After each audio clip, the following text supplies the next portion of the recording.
Deus é santo e justo e seu caráter é absolutamente inofendível. Quando uma humanidade tão profundamente corrompida não confessa seus pecados a Deus e não se arrepende, como ela poderia não ser destruída pelas grandes e terríveis catástrofes que Deus está prestes a derramar sobre ela? Portanto, diante do desastre iminente, o que devemos fazer para recebermos a proteção de Deus e sobrevivermos aos piores desastres, talvez da mesma forma que Deus ficou a favor de Noé durante o dilúvio? Deus Todo-Poderoso diz: volte os olhos para o tempo da Arca de Noé. A humanidade era profundamente corrupta, desgarrara-se da bênção divina. Não estava mais sob o cuidado de Deus e fora privada de suas promessas. As pessoas viviam na escuridão, sem a luz de Deus. Assim, tornaram-se licenciosas por natureza, abandonando-se a uma depravação repugnante. Tais homens não podiam mais receber a promessa de Deus.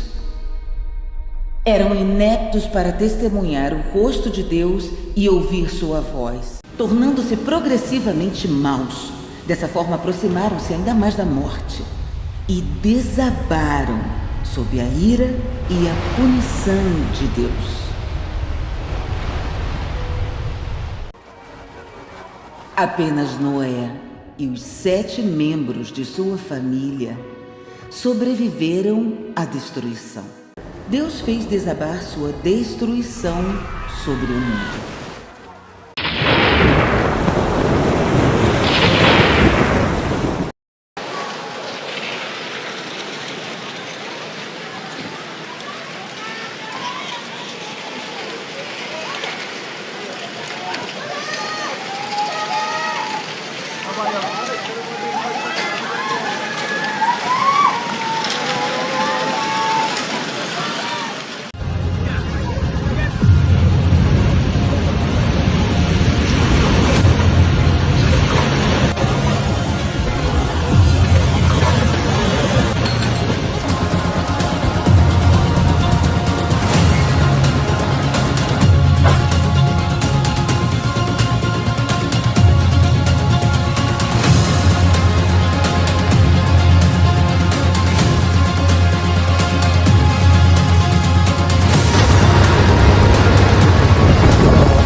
Subiu para 21 o número de mortos vítimas das tempestades que atingiram o Rio Grande do Sul. Agora a informação foi confirmada pelo governador do estado, Eduardo Leite, e agora 15 corpos foram encontrados na cidade de Mussum. Então a casa escapando, então, olha só. Subiu aí esse número.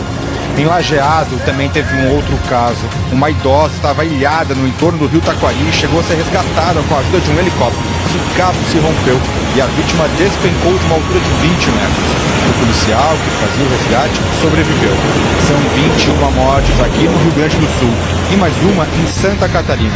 Hoje o presidente da solidariedade às vítimas das enchentes e anunciou que o secretário nacional de Defesa Civil vai visitar aqui o estado amanhã para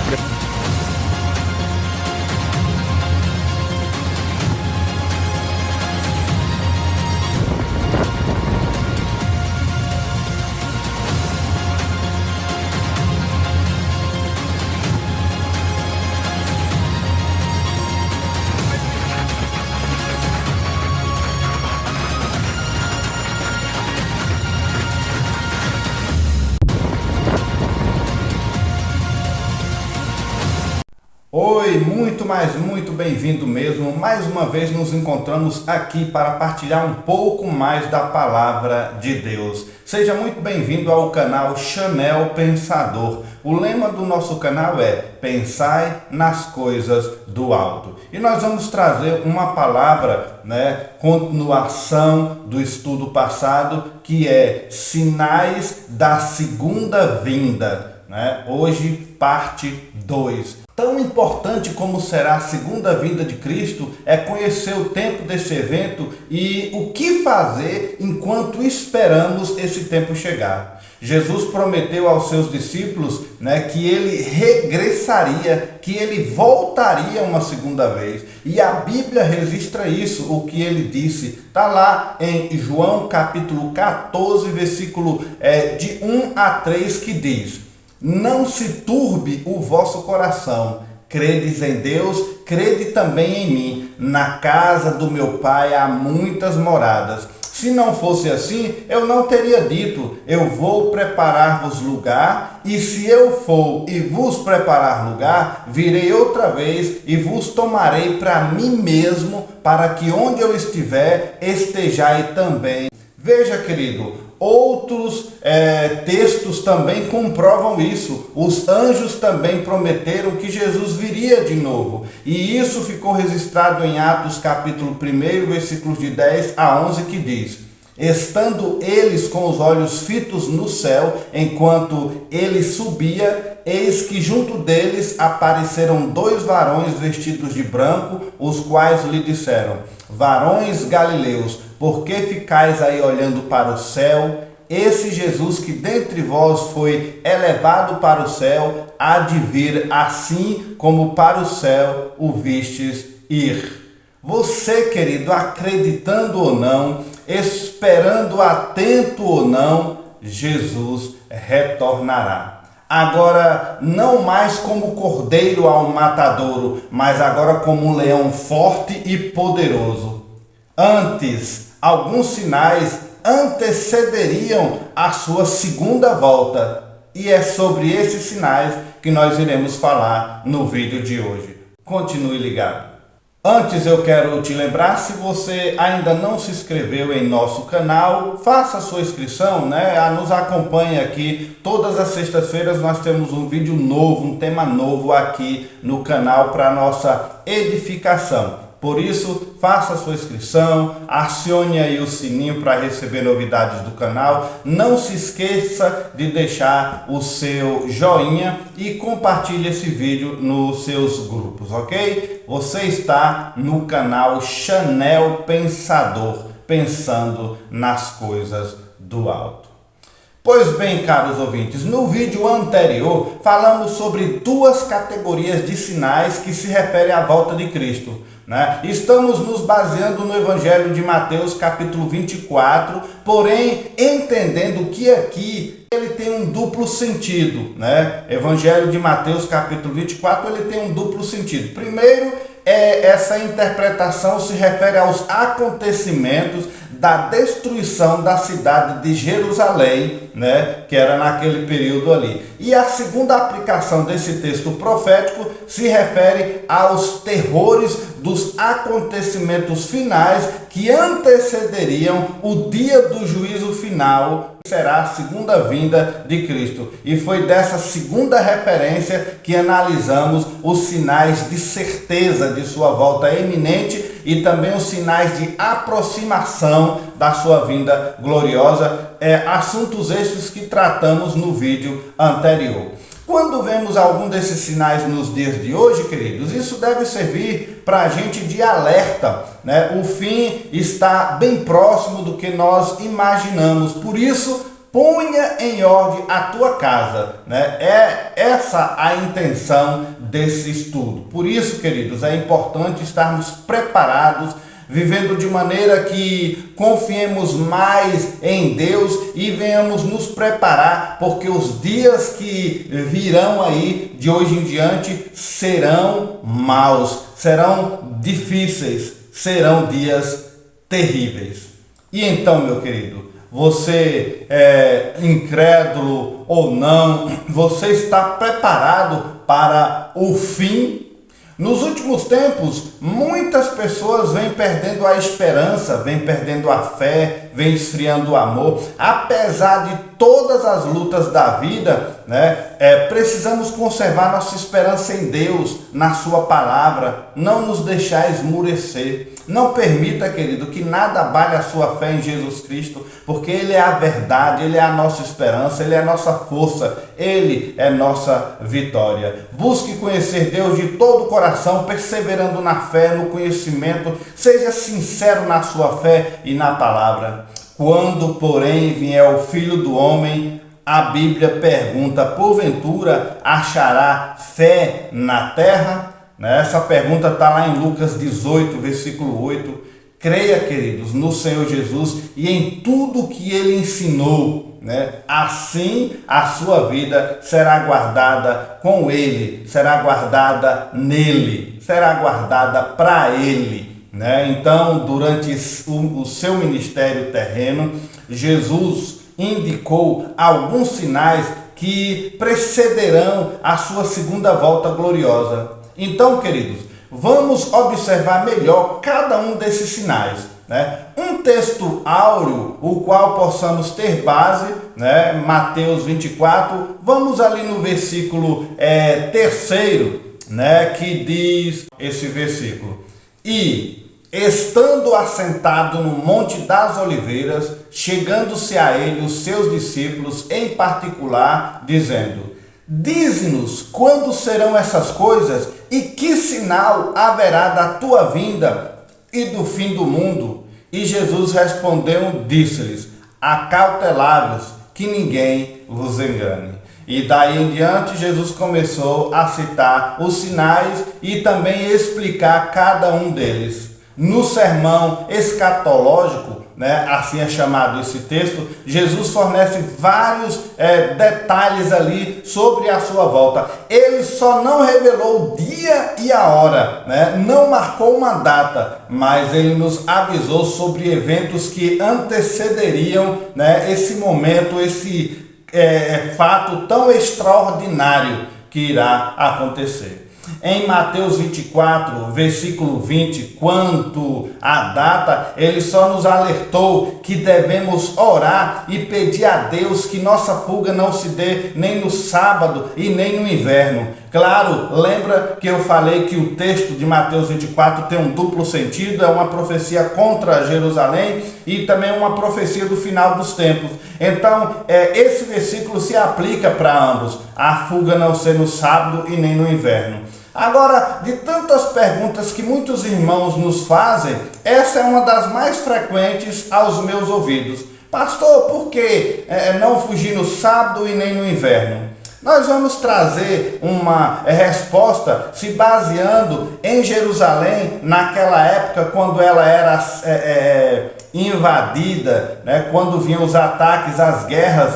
Olha para aquela região ali de Jerusalém. Vamos nos basear nisso. Quando Jesus pede para orarmos nesse sentido, né? Oremos então para que nossa fuga não seja no inverno, pois a dureza da estação, a fuga do povo naquela ocasião, naquelas circunstâncias, nem no sábado, para que você não desperte a indignação dos judeus viajando naquele dia que seria proibido, né, qualquer ação, né, que seja impedido de fazê-lo naquela data ali. Isso parece ser falado bastante, né, com os fatores do judaísmo, sendo que, por exemplo, se entrando na questão do regime da lei judaica, a jornada de um sábado entre os judeus fica apenas a 1 milha.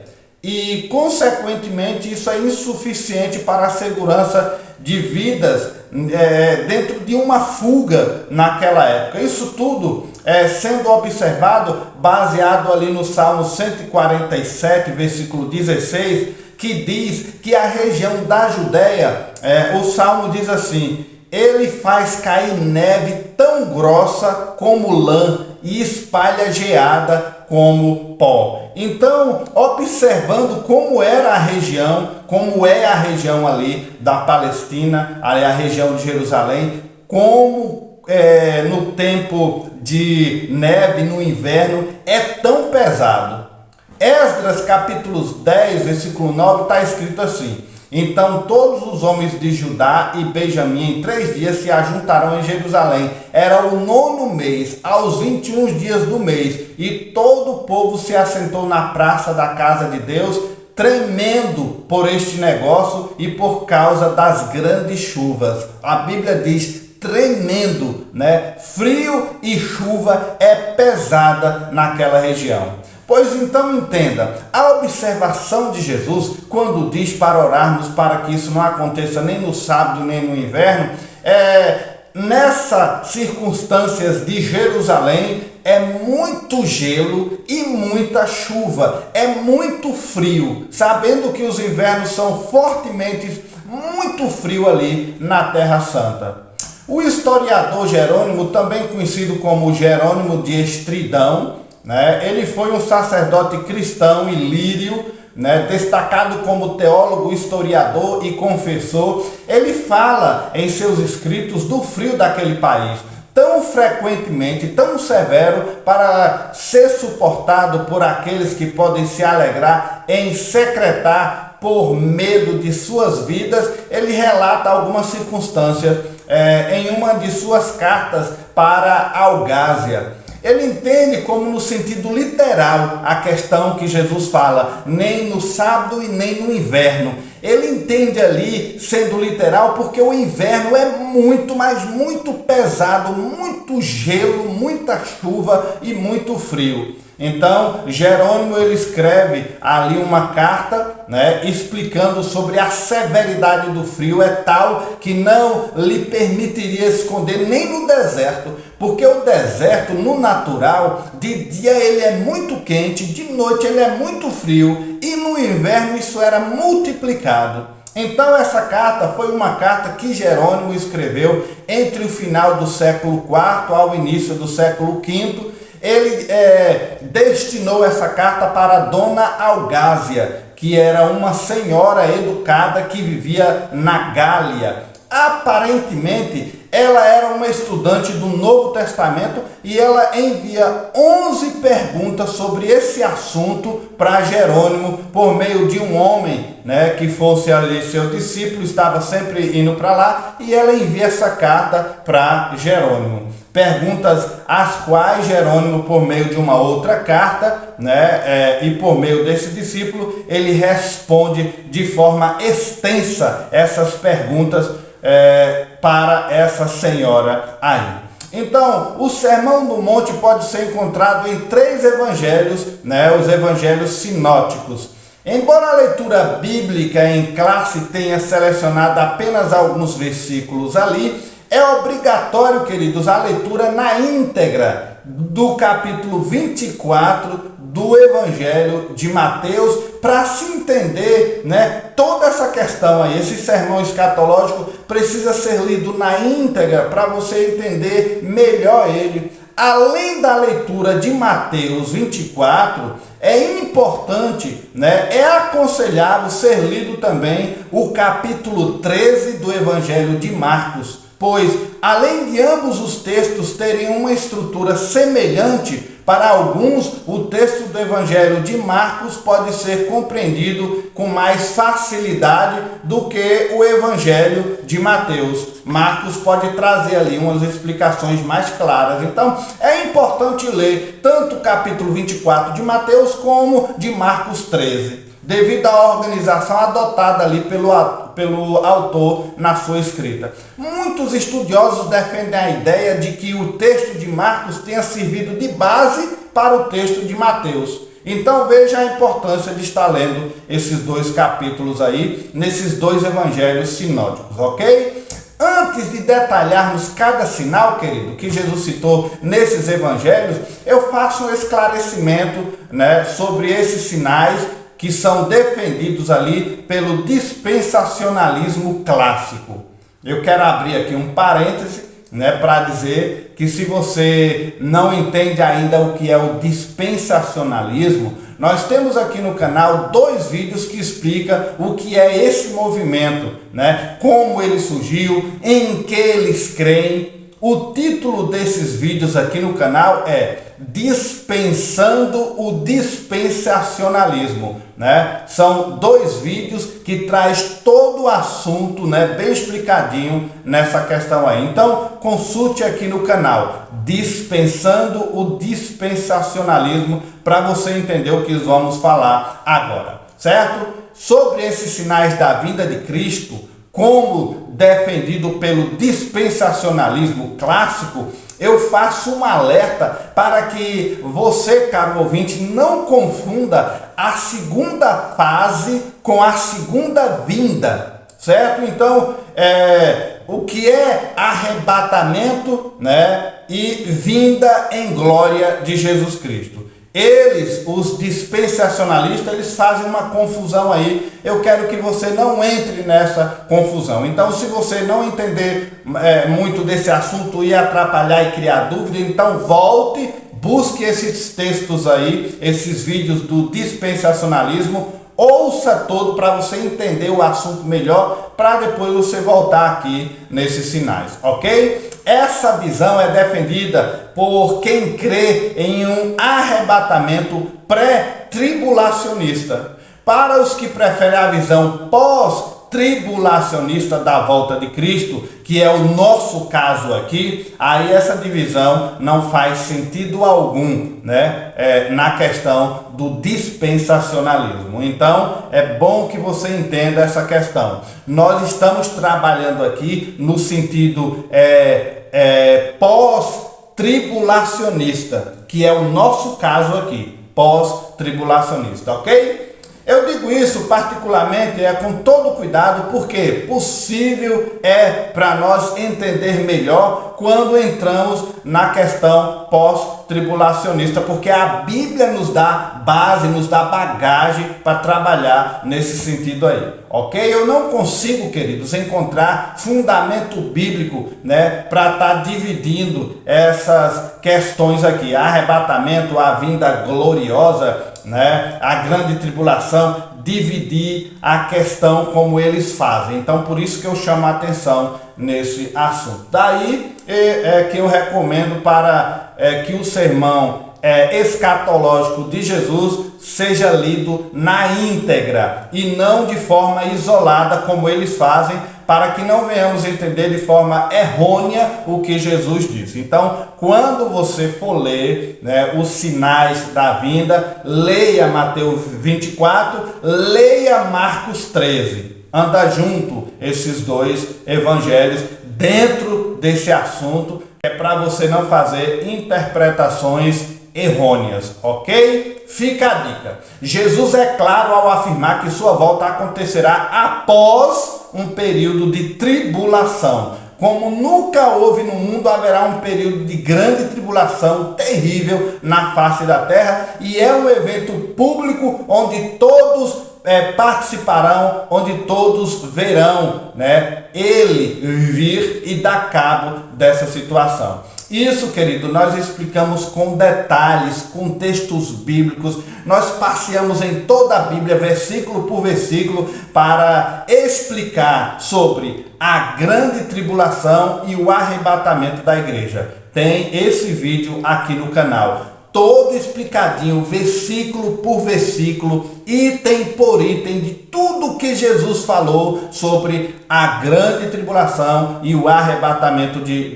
da igreja. É outra dica que eu deixo para você, se você ainda tem dúvidas sobre esse assunto. O dispensacionalismo e a grande tribulação, temos esses vídeos aí bem explicadinhos. Se você tem dúvida, consulte aqui no canal, certo?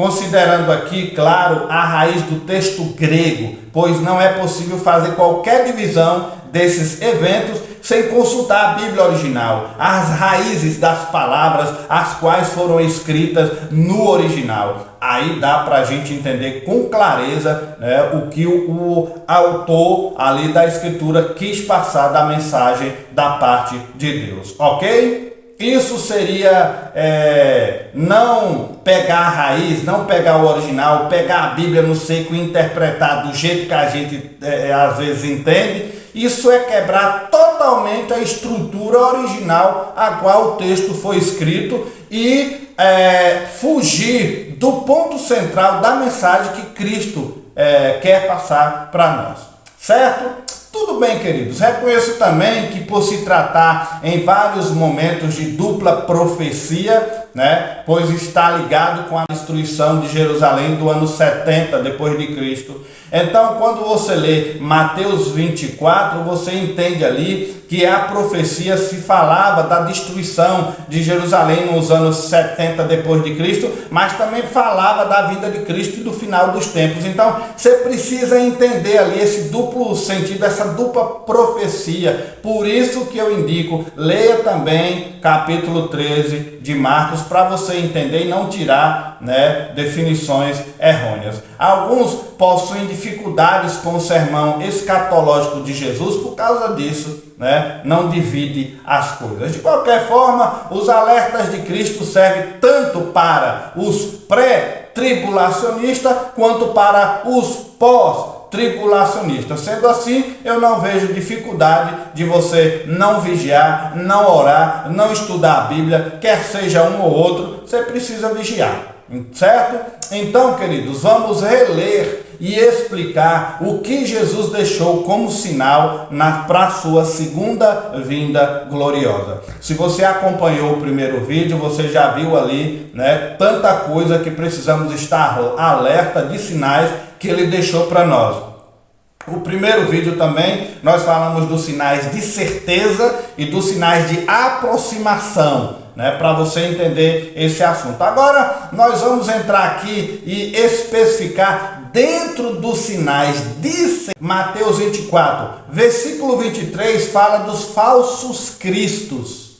Jesus nos alerta de algo que não é privilégio apenas dos nossos dias. Naquele tempo já tinha os falsos cristos. Sempre houve na história do cristianismo os falsos cristos. Porém, no sermão de Jesus, percebe-se que nos últimos dias esse aparecimento de pessoas alegando ser Cristo, ele iria se intensificar, seria maior ainda. Eles iriam crescer em volumes e iriam enganar muita gente, né? Para os verdadeiros salvos foi alertado: não deis crédito aos falsos cristos, porque quando fosse no final dos tempos, iria aumentar o número deles. Então, cuidado, é por isso que precisamos vigiar e orar e entrar na palavra de Deus, porque ela nos exorta a identificar o que é de Deus e que não é de Deus. E os falsos cristos vão vir aí a rodo, e a Bíblia pede para a gente não dar crédito.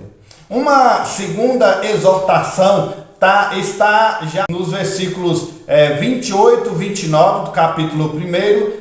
Falsos profetas, semelhante aos falsos cristos, também aparecerão os falsos profetas de uma maneira mais acentuada nos últimos dias, né? Nesses dias que estamos vivendo, os dias vindouros, aparecerão com mais frequência. Embora esse também já fosse um problema bastante conhecido pela igreja primitiva, infelizmente, tanto os falsos cristos quanto os falsos profetas, os falsos mestres, irão se infiltrar nas igrejas de forma pesada e trazer ali falsos ensinos. Infelizmente, nós já estamos vendo isso daí. Fazem grandes sinais, prodígios e vão enganar e vão arrastar multidões.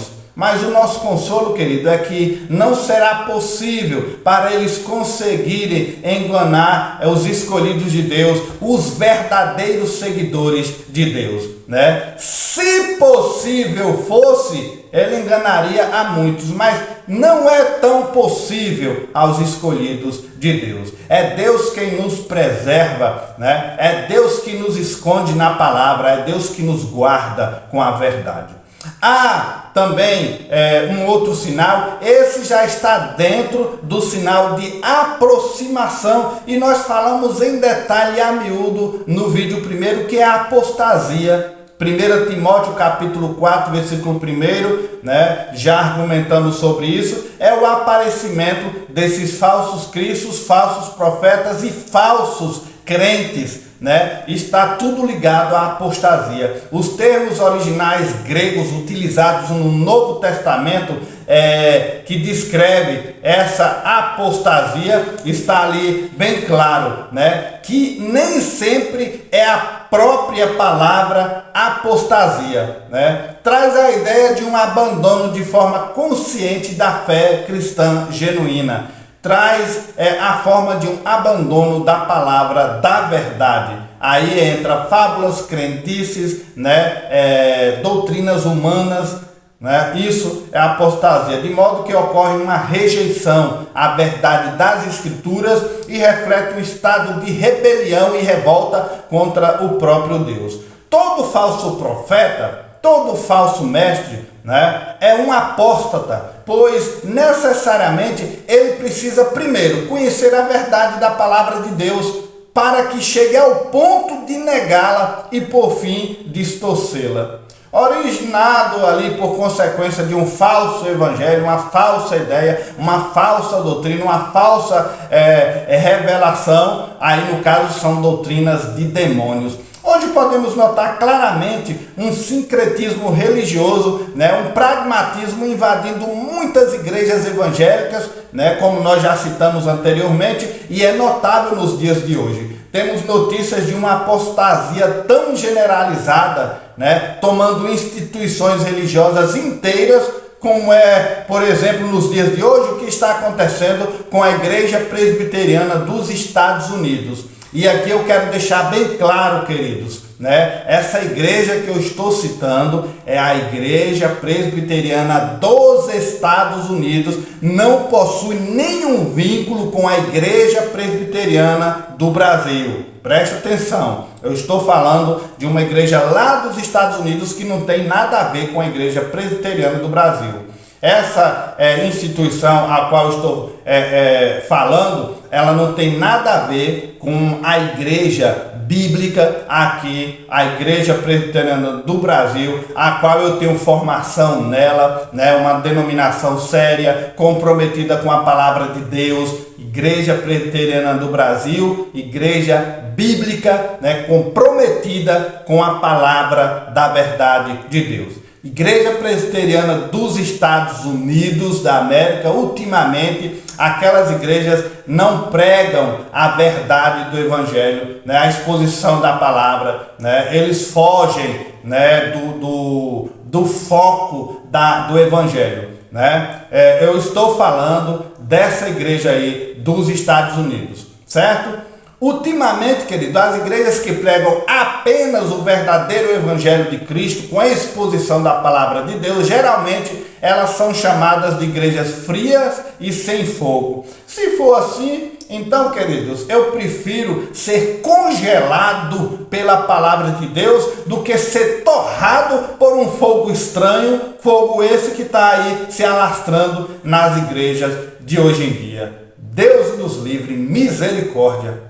A palavra de Deus também nos adverte que no período chamado a Grande Tribulação haverá uma apostasia ainda mais intensa. Entenda melhor no vídeo que eu indiquei antes, né? Que se encontra aqui no canal, a Grande Tribulação e o Arrebatamento. Consulte esse vídeo e você vai entender melhor sobre apostasia. Há um outro sinal, né, que a Bíblia descreve em Mateus 24, está no versículo 9, fala sobre perseguições. né? Então, Jesus também nos alertou que haveria de acontecer grandes perseguições aos santos, à igreja do Senhor. É verdade que sempre houve perseguição na história da igreja de Cristo, principalmente no século I depois de Cristo. Mas pelo alerta de Jesus, né, combinado com a afirmação de que haverá uma grande tribulação, como nunca houve na história da igreja, nós podemos entender que nos últimos dias essa perseguição seria uma intensificação terrível contra a igreja de Cristo. Nenhuma outra religião na história da humanidade teve tantos mortos quanto o cristianismo, né? Isso é terrível e ainda haverá grande perseguição e morte contra o cristianismo. Existem vários tipos de perseguições, né? Não apenas a perseguição física. Hoje no mundo existem cristãos sendo perseguidos moralmente, como também existem cristãos sendo perseguidos fisicamente, levados à morte em tantos países. Bem, aqui nós falamos dos sinais na terra, aqui em nosso meio, né? Mas existem outros sinais que a Bíblia chama de sinais dos céus na vinda de Cristo. É importante compreendermos a sequência cronológica descrita por Jesus no sermão, né? Basicamente, ele se refere ali a 3 períodos, né, no sermão. Se você for estudar bem direitinho, tem ali 3 períodos da descrição no sermão. O primeiro período inicial, que vai desde a sua primeira vinda até a destruição de Jerusalém na década de 70 depois de Cristo. Aí depois vem um segundo período chamado de princípio das dores, desde que abrange a destruição de Jerusalém até o início do terceiro período, né? Esse terceiro período é conhecido agora como a grande tribulação, que culminará ou que irá encerrar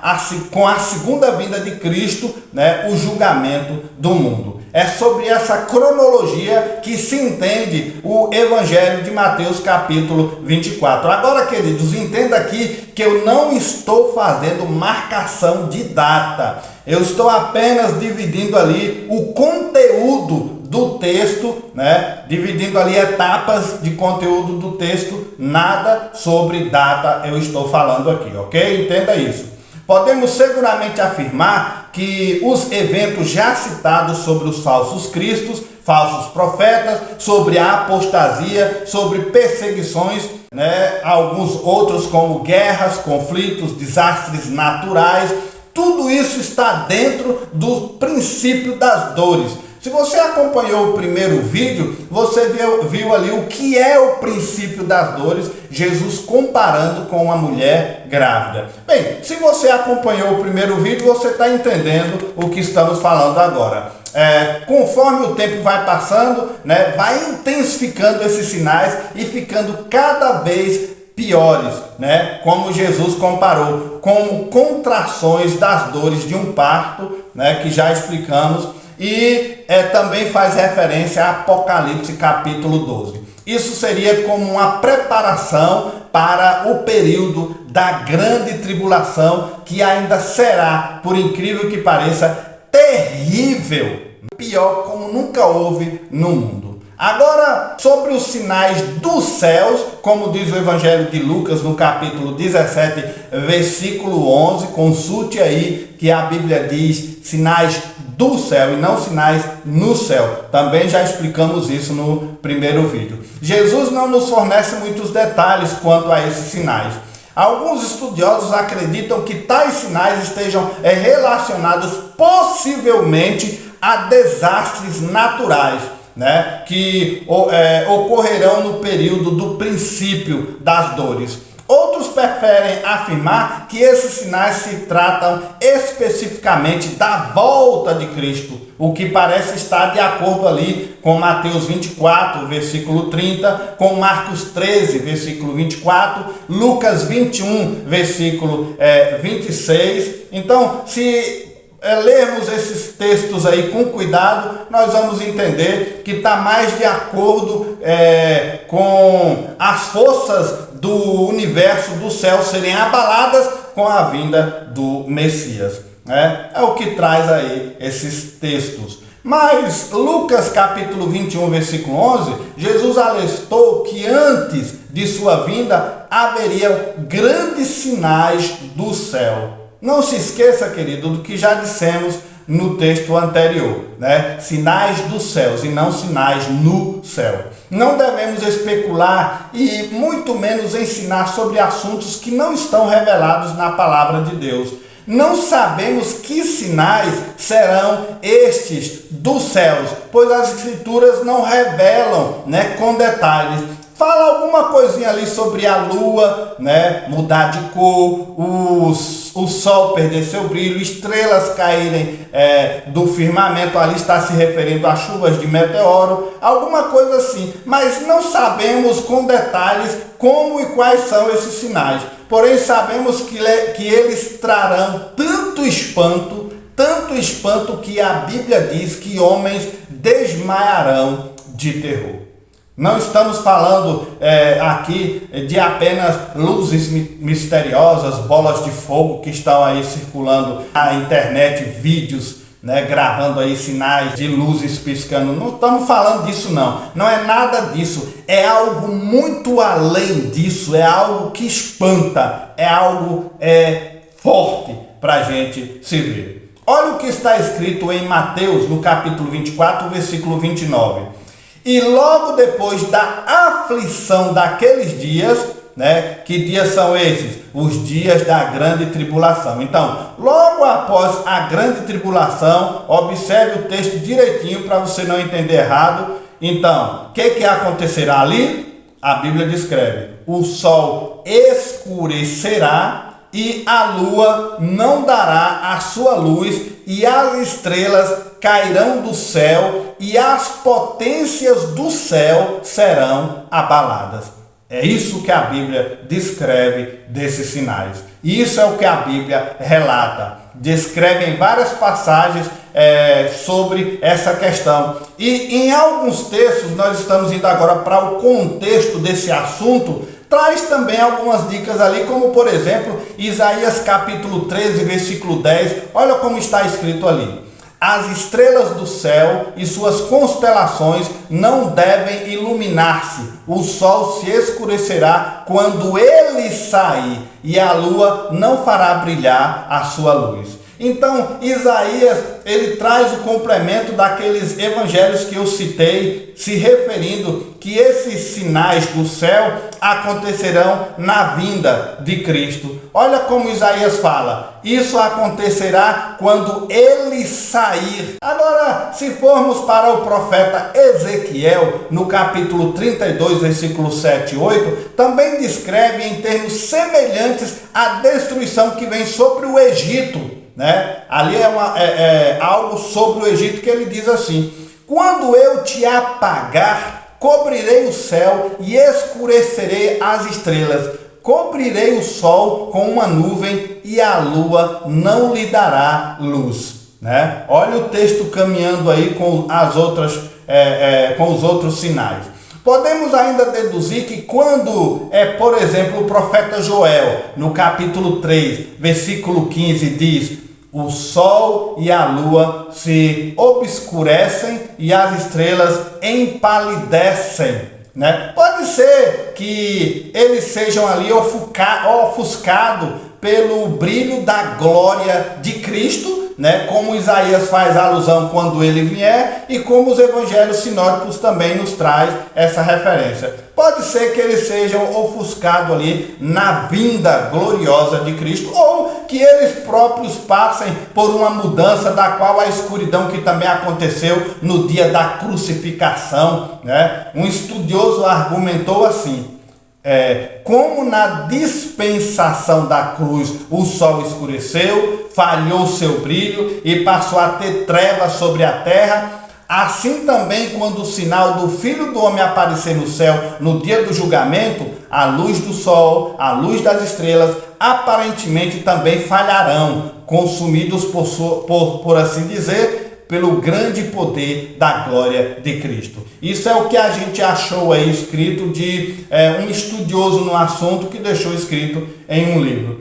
Bem, queridos, e como o fracasso da luz do sol aconteceu na paixão de Cristo, evidenciou a vergonha da natureza com o grande pecado do homem. Assim, no dia do julgamento do Senhor, isso nos apresenta como sendo um dia que será horrível para muitos, o julgamento de Deus. Porém, um dia também que será de grande alegria e vitória para muitos outros. Como se a severidade daquele que julga, devolvendo a obra de todo homem sobre a sua própria cabeça. A justiça, sobre os filhos da desobediência e o galardão sobre os filhos que o aceitaram.